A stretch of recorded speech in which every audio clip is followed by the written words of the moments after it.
Global rate hikes are putting downward pressure on asset prices, but Bitcoin is starting to outperform commodities and tech stocks.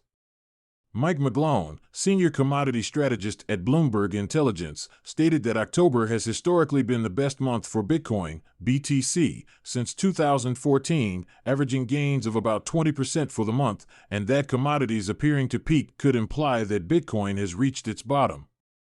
In an October 5 Bloomberg Crypto Outlook report, McGlone says that while the rise of interest rates globally is putting downward pressure on most assets, Bitcoin is gaining the upper hand when compared with commodities and tech stocks like Tesla, with the report noting, "When the ebbing economic tide turns, we see the propensity resuming for Bitcoin, Ethereum, and the Bloomberg Galaxy Crypto Index to outperform most major assets."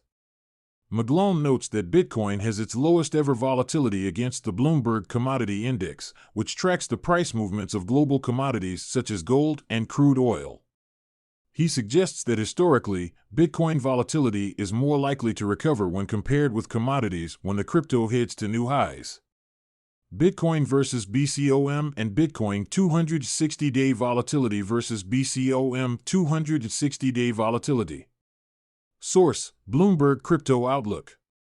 McGlone suggested the second half of 2022 could see Bitcoin shift toward becoming a risk-off asset, like gold and U.S. Treasuries, following low volatility throughout September and a potential peak in commodity prices.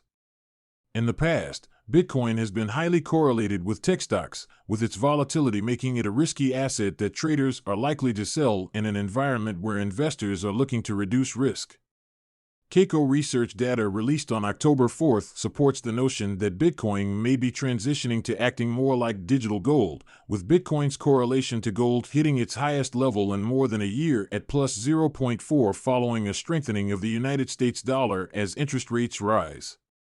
A correlation of plus 1.0 means that the movement between two different assets is synonymous. For example, a 10% increase in gold would be matched by a 10% increase in Bitcoin should the two assets have a correlation of plus 1.0.